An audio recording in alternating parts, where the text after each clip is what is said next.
May na-remove guys, si ano yata yun. Wala naman no. Nandito pala sa Aragon. Pero okay. Na warning si Google Meet. Kala ko na-remove. Okay, pa-open cam nga. Diba? Kamusta guys? Buhay pa ba kayo dyan? Umihinga pa ba? Yes, sir. Kamusta traffic nyo?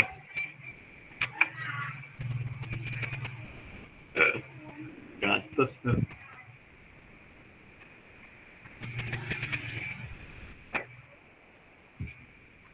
Shit ko, binabasaan na.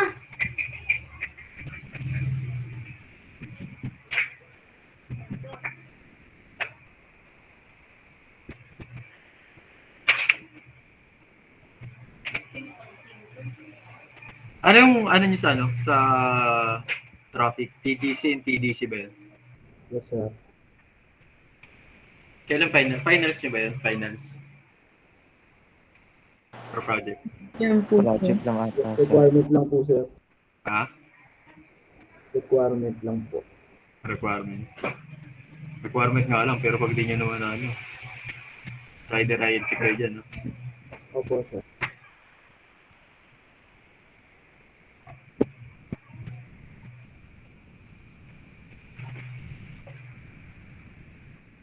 Okay, by the way, that is being a student talaga. No? Kailangan nyo kasi marunong kayo mag-drive eh. Alam nyo kung bakit? Kasi pagdating nyo ng kapulisan, nag-mobile patrol kayo, tapos di kayo marunong mag-drive. Ako, baka kung ano yung pagbabanggain nyo doon, no? That's the reason why. And also, you are a criminology student, kung na-assign kayo sa highway patrol group, tapos kayo ay pinag-drive ng kung sasakyan, kasi hindi kayo marunong mag-drive, paano ba yun, di ba? Okay, back to our real topic in here, CDIN5. Who is the reporter?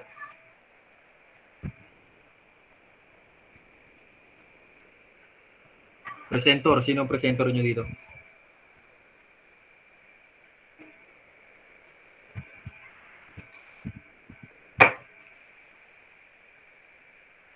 Nandiyan ba yan? Nandiyan ba sila? Sir, naka-record po yung sa amin, sir. Pinasa po namin sa, ano po, sa... Google? Apo, sa Google Classroom, po, sir. Check ko. Wait lang. Kasama po nung PowerPoint, sir. Wait, check ko. Hindi gumagana yung Gmail. Why? Hindi ko rin alam eh. Bakit nga? Hello!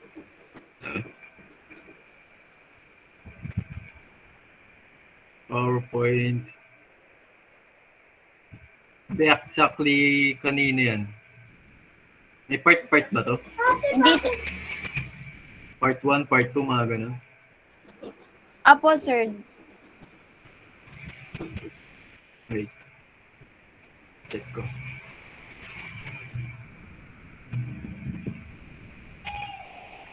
Wait lang. Video, no? Tama? Apo, sir.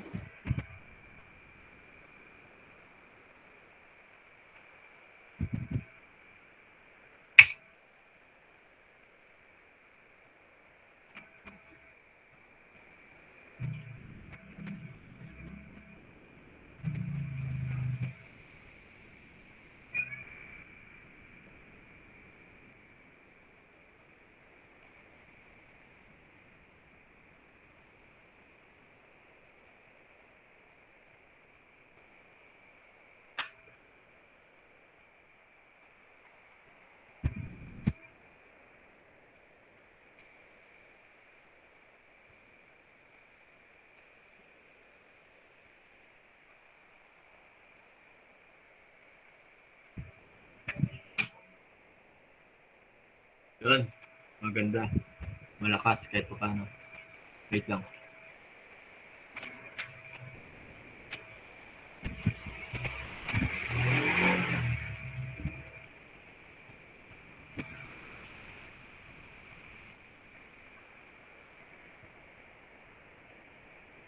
The Group 1 and I will discuss the first topic that our presentation. So, Narinig ba? Narinig ba guys yung... Yes, sir. Yes, sir.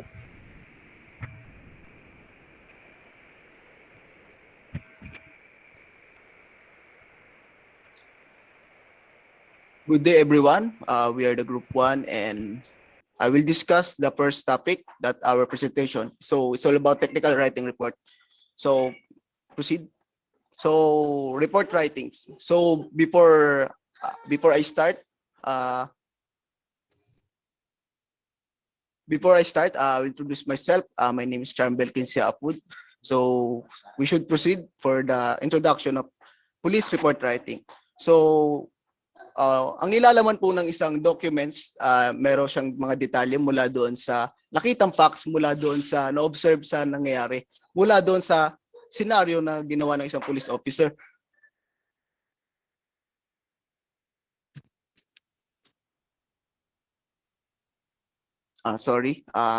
So yun nga. So police on the spot na magsusulat siya after the incident. So basically, ikaw yung first person na maaring rumisponde mula doon sa nangyaring incident report na yun.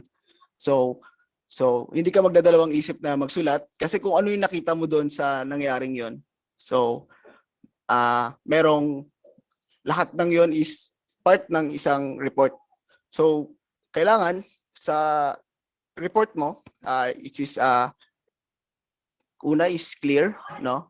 Na tinatawag natin. So specifically, it is avoidance of phrases doon sa bawat scenario na ginawa ng criminal or mostly incident. So next is concise, no? So concise, ito yung sa word language ng isang police report na ginagawa ng isang police officer. So syempre, di lang naman ikaw magpapasa ng isang bara-bara ng gawa ng isang police officer. Like, syempre, magbabasa dyan is yung supervisor mo. So, kapag ang ginawa mong police report is hindi valid or hindi umano sa kanyang standard, so maaari niyang paulit sa iyo yan. O kaya, gumawa. Okay guys, little last announcement. For preparation to midterm examination, all report must be... Hindi muna tayo magre-report siguro sa Group 2 sa susunod mga sa Cream 6 and CDIN5 para mas makaluwag kayo, no? For the preparation of our midterm examination. And also, kapag binigyan kayo ng ganong guys, talagang ayusin nyo, no? Para makapag-prepare kayo ng mayos. Balik na lang natin ang reporting natin sa November 8. Tama ba? November 8 yung balik nyo? Or you have same break, no? Same break ba yun? Opo, sir. Sa 13 po yung, 8 to 13 po yung sem break namin, sir. 8 to 13? Opo, sir. Sige, balik na lang tayo sa susunod na klase, no? So that makapag tayo, lumuwag-luwag naman yung mga isip nyo, no? Kasi alam ko, lumulutang na mga isip nyo. No? Yung tipong sir, tama na po. No? Mahirap talaga guys mag-aaral sa totoo lang pagdating sa course sa atin dito. Binigay mo na lahat pero kulang pa, no? Okay, para hindi rin ma-hassle kayo. Para hindi rin kayo kabahan, no? For those na reporter sa susunod na reporter guys, on the spot reporting na tayo, no? Pero kung may nagawa na kayo, okay lang. Pasan niyo na lang din. Para no problem sa akin yan. Ang pinakamababa nating ibibigay sa reporting guys is 90. So, if you fail to my quiz examination, may chances na hatakin yan guys. Hatakin yan ng nyo. Ilalagay ko kasi sa recitation nyo to eh. Katumbas na yun mga 5 o 10 na recitation. Okay? So that mahahatak yan. Pag nahatak yan, chances na pumasa talaga. Pero like I said, please review my quiz examination in the CRIM 6. Sa CDIN5 guys, please review the format in police blotter report. Yung mga police writing report natin guys, no? Kung saan ba tayo, ito. Alam niyo yung PowerPoint presentation na ibibigay niyo sa akin until Friday, no? Yung po ang magbe-base, doon ako magbe-base ng midterm natin dito sa CDIN5, no? Kung meron kayong mga nilagay doon na nakita ko, mga bago, ilalagay ko yan guys sa midterm natin. So, yung mga reporter, the advantages of having a reporting, ay mas madali sa inyo kung paano ba yung sistema pagdating sa sa CDIN5. Karaniwan, ang pagdating sa CDIN5 guys is either multiple choice or enumeration ang itatanong ko dyan. Pagdating kasi sa CRIM 6, pwede ako magtanong puro multiple choice lang.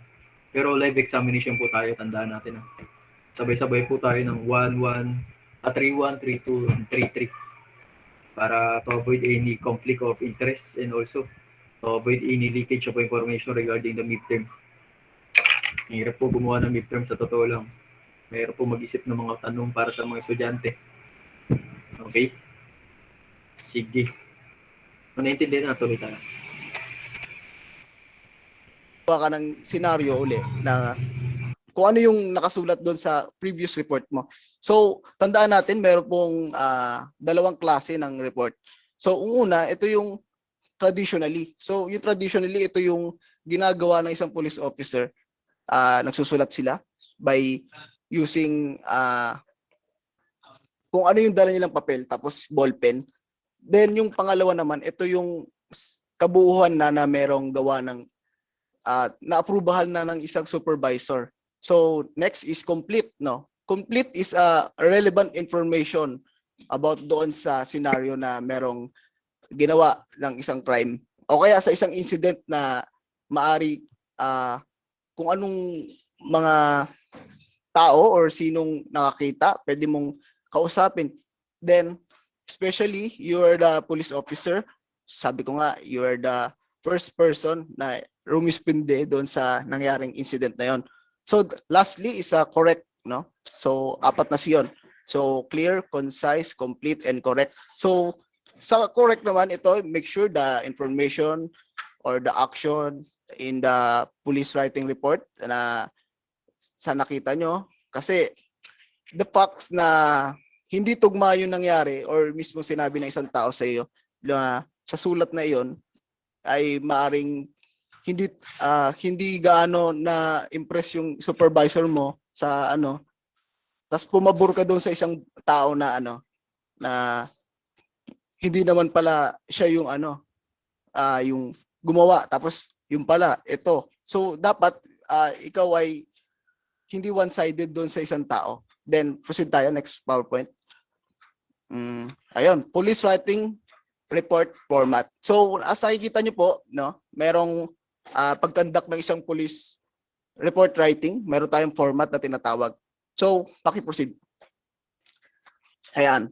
So ito yung introduction ng important notes in notes taking ng pagiging isang police officer. So una is date, no? Kung paano nagsimula, yung nakita niyo yung example na meron pong date. Next is the time, kung ano yung oras na nangyari. Kasi kung yung oras, kunyari, hapon, tapos late ka dumating. So parang ang confusing naman ng kung biglang ganun yung report na binigay mo. Kasi nga dapat ikaw yung una doon sa mismong spot, on the spot na nangyari.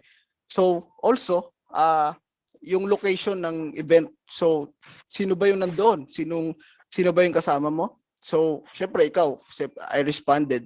Kaya nilagay niya yung part na saang lugar yon. Then also the nature of call of incident. So ano bang incident ba? Pwede, or anong klaseng crime or anong or anong klaseng gawain bang nangyari doon sa event na yon. Then also the scene, then location. So next tayo. Ayan. So ito. Mamaya i-discuss to ni Ali yung 5 W's and 1 H. So what, when, where, why, and how. So ito, proceed tayo sa example. So ayan sa example, when I saw inmates Frank Lopez and Dave Brock wrestling on the floor of the cell, I immediately radioed for assistance. Officer Scout Carter arrived at my location at approximately yung oras. We separately inmate Lopez and Brock. So, ayan. Mamaya po explain ni Alian. Then, next tayo. Ayan. So, the conclusion. So, tandaan nyo lagi, kapag natapos ang isang spot written report ng isang police, laging kumbaga na-check na ng isang supervisor, which is pag na-approve na ng supervisor yan, syempre after ng writing mo is ipoproceed mo na siya sa computer. Sabi ko kanina, hindi lang isa lang yan kasi may traditionally and meron din sa paggawa. So sa huli, ilagi mo ilalagay doon sa spot report ay sa incident report o kaya sa report writing police there is nothing further to a report, which is clearly na yung scenario na nalaman na kung ano nangyari. Like yung example, yung sa huli, there is nothing further to report kasi clear naman na. Then sa huli, write in active voices as much as possible. Syempre, as a police officer, you will report that to your supervisor nga. So kailangan ano yan, yung importance ng isang event, tapos yung sa sulat na which is conviction doon sa nangyari nga, lalo na sa supervisor mo kung ikaw ba ay nandoon agad or biglang o kaya sa tagal mo baka sa mga sinasabi mo sa kanya tapos hindi pala tugma nga, then magkakaroon ng problem doon. Then ito tandaan natin is first is accurate doon sa oras na sinasabi nga, sa person, sa place, sa lugar, sa tao, at kaya ang oras ng isang responded ng crime. So next is brief, no? Yung briefly, ito yung pagkakaroon sa sulat ng isang clear or mind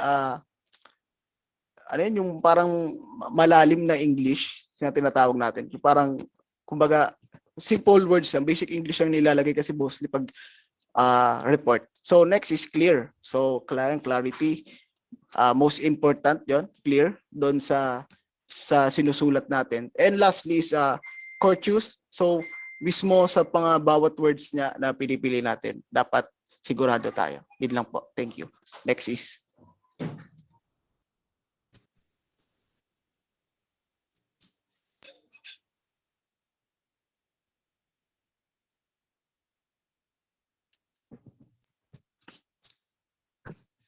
So dagdagan ko lang yung sinabi ni Charmbel na na police technical report writing.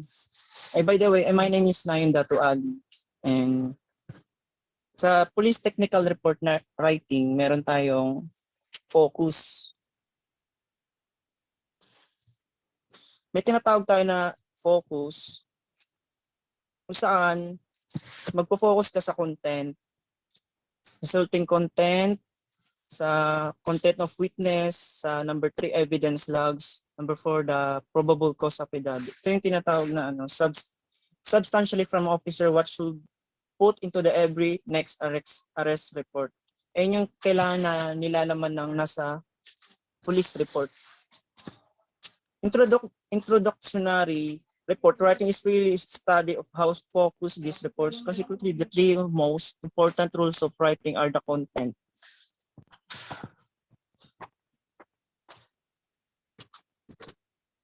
and the 5W, the who, what, when, approach, really links, field notes to please process the case of arrest report. When completing the set of field of notes, an officer should ask if he has an answer of all these questions. So yes, the good start of top-notch report. The next step in process reorganizing these notes into a better presentation model. This is done this course by using mind mapping or webbing technique. O sa field notes naman, student need to learn how to quickly take pen and paper field notes even with all electronic equipment available today. Electronic recorders can be dropped, fail, or the batteries go dead at the worst possible moment.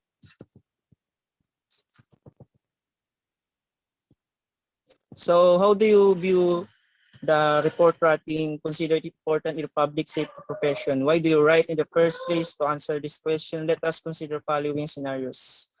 The following scenarios Police Senior Master Sergeant Simeon Laban has been sleepless for 2 days. He, along with a fellow operative, has been trailing a group of suspected carnappers believed to be responsible of string carnappers cases in Metro Manila. Acting he follows the suspects, leader of the group, whom embarks on other carnapping attempt. On a 2M9 flaming red Toyota Host, the leader along with the 2 cohorts blocks a 201 white Hyundai Tucson with a plate number YBC 789 driven by a middle-aged woman. Same to the woman driver of the vehicle, Police Senior Master Sergeant Laban, who on the board Kia car with a private plate car, immediately gets off the trailing vehicle with the other operative, calls attention to carnappers who quote ang names of the police person. So tulad nitong report writing na to, napakalino na yung mga suspect na kung ano yung mga ginawang attempt ng tsaka nakalagay dito yung mga mismong plate number na ginamit ng mga suspect. And if you're a public safety officer, is the proof that your job, whether do it well or not, reflected in the quality of document, that is the accuracy, completeness, and understandability of the which is the will remain long after the action is over. After you have arrested the most wanted criminal, after you have the fallen burning building, or after you have recaptured a jail escape, unless you are able to recaptured on video or camera, every action or accomplishment in the line of your duty. You and your will not be spared from public scrutiny and criticism. That is a fact. Every public must face, unless you keep notes, hit the keyboard, and maintain a file, you may able to defend yourself from people who are on the prowl to out your alleged inaction, shorts, writings, or mistakes as perform your job. And that's all. Thank you.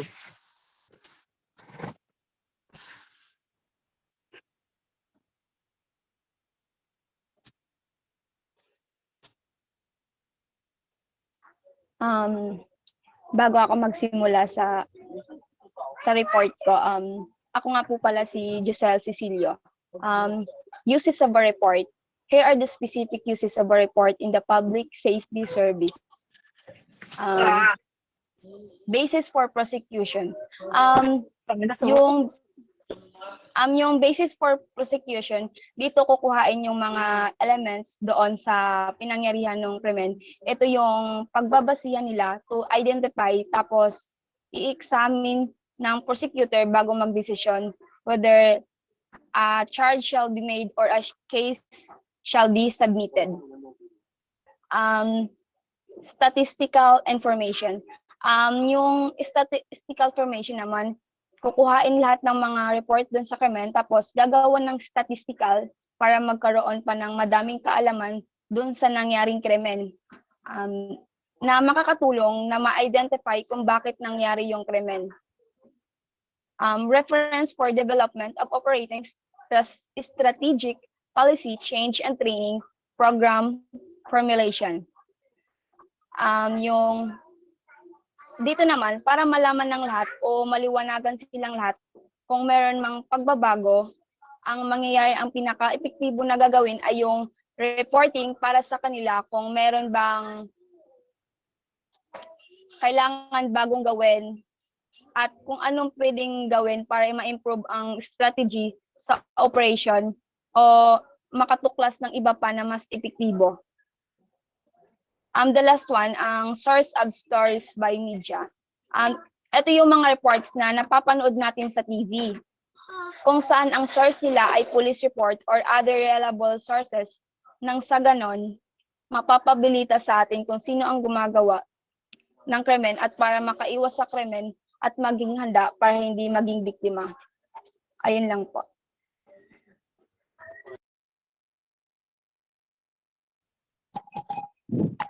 So, this is Catherine Castañares, reporter writer. Here in reporter writer, the patrolling officer responding to transcribe certain incident, gathered accurate information, then he or she will pass on the another public safety officer na nagtitake kung sino yung kung sino yung charge dun sa writing the report. Second is Court of Justice. So dito naman sa Court of Justice, lahat ng pinagbabasihan ng ating Court of Justice is nanggagaling lang din dun sa mga law enforcement officer natin. So, ayun. Dun sila bumabase kung ano yung mga kasong kakaharapan nito. Third is the media. So, sa media naman, dito yung become an essential communication relation tool uses of a report in the public information. It can help spread information rapidly to community members, which can be useful during public safety emergencies and natural disaster, etc. And also, media sites is effective ways to inform the community about current events. And last one, the public and private agency. So here in public and private agencies, as a public officer, the ability to write well is a requirements, leadership position, and you have a good writing skills. So here in public and private agency, dito naman is yung mga necessity of an great officer or investigator when making a report writing. That's all. Thank you.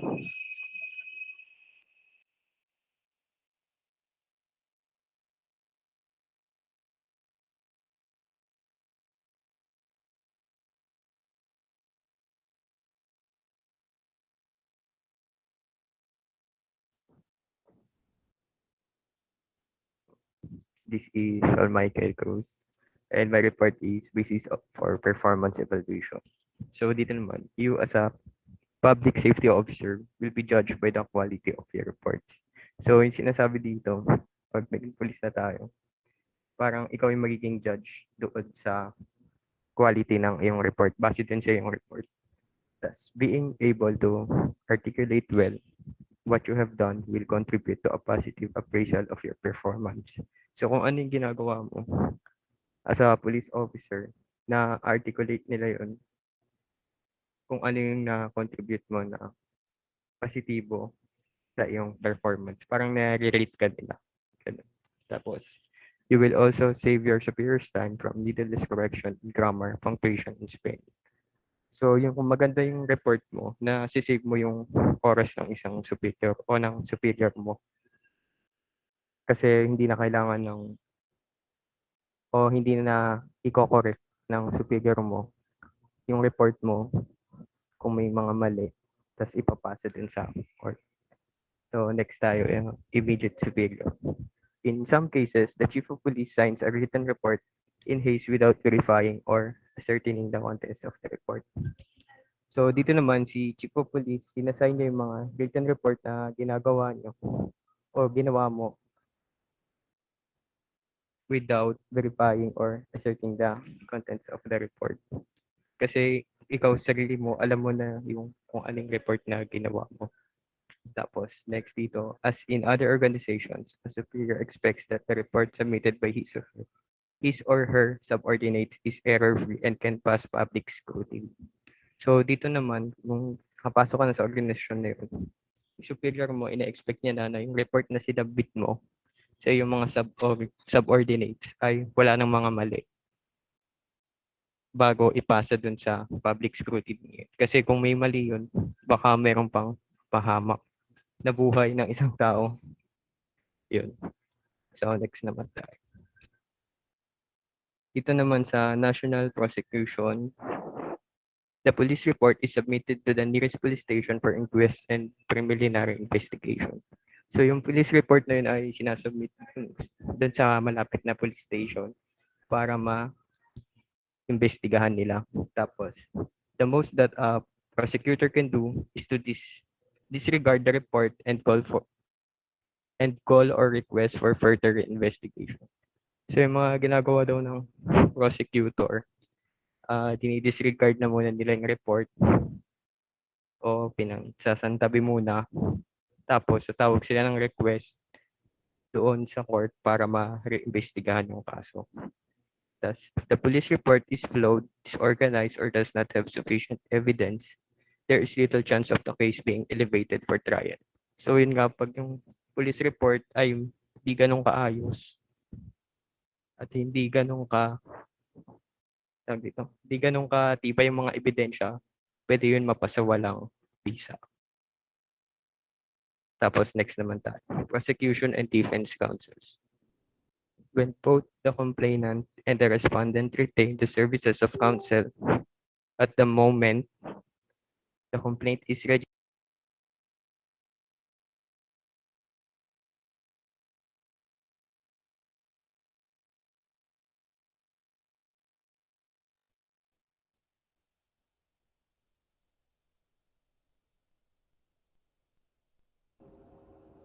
Naka-off mic ka po, sir. Ay, thank you. May part 2 yun, tama ba, Kapete? Yes, sir, meron po. Okay, limited time na to, 11:51 na. Siguro yung part 2 ilagay ko na panoorin na lang natin sa susunod na meeting natin. Tapos, para mahanda yung ating ano. So, yung group 2, next, ano na yan? Sa November 13 yung balik nyo, tama ba? Pagkatapos ng midterm, tama ba? November 13. Mga Correct 14, sir. Yes, 14. Opo. 13 ng Kasi 14. linggo po yung 13. Alin ko ba? Ito nga. Oo nga. Siguro mga 15. Sabado yung 13 eh. 15 yan guys. No? 15 yung reporting natin. 8 to 13. Yan. Itong 8 to 13 na to guys, ito yung mga time nyo para ayusin lahat ng mga kulang ninyo. No? Hindi naman porket ibig sabihin na sem break. Sigurado, ang dami na naman pinagawa sa inyo ng iba dyan. Meron na naman mga dagdag na activities sa iba dyan. Pero sa akin, wala na yun.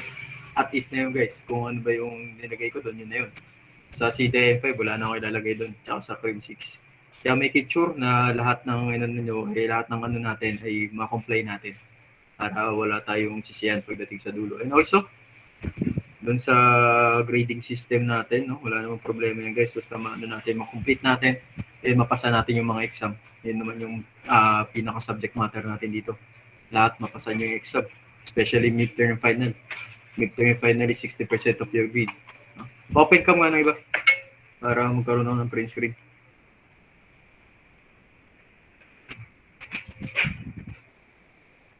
Ipopost ko guys kung kailan kayo magmi-midterm. Kasi between November 2 to 6, no? Kami ang pipili ng araw nyo eh. Kung anong midterm nyo. Depende kasi yan kung anong meron iba. Maaga mo pa midterm. Siguro between 2 or to 6. Mga Friday siguro.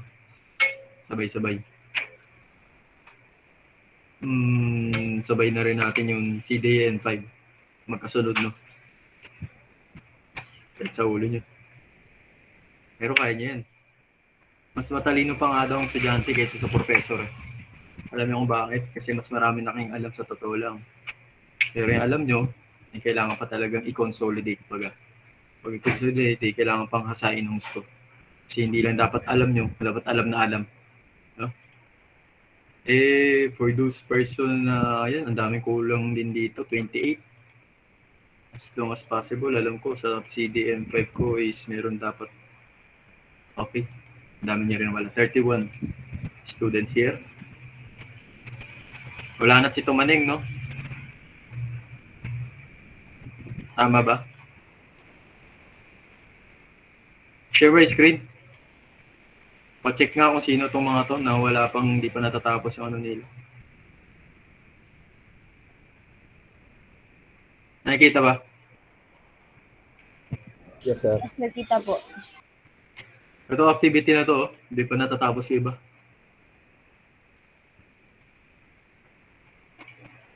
Activity 1, isa na lang. Isa na lang. Sino ba yan? Kasi tumaning na lang pala yun.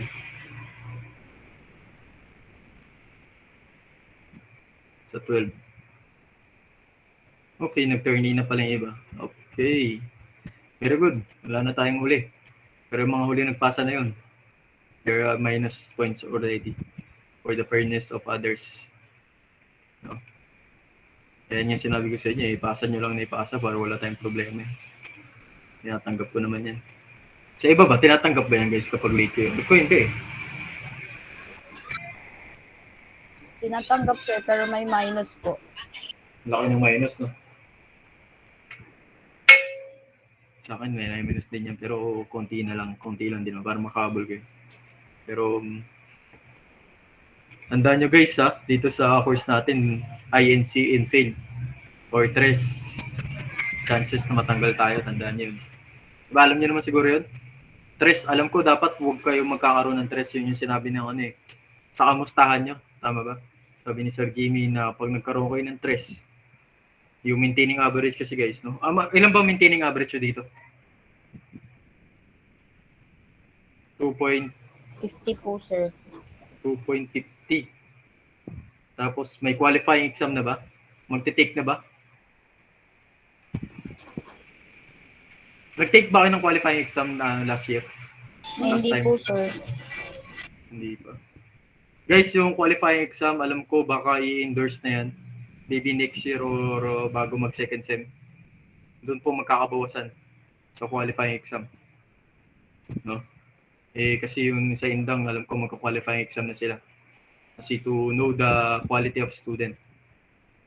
Hindi ko kayo pinapakabagay sa sinasabi ko lang yung totoo para mas maging ready kayo. I know that many subject na masyado na tayong stress, emotionally stress, no? Ganun talaga.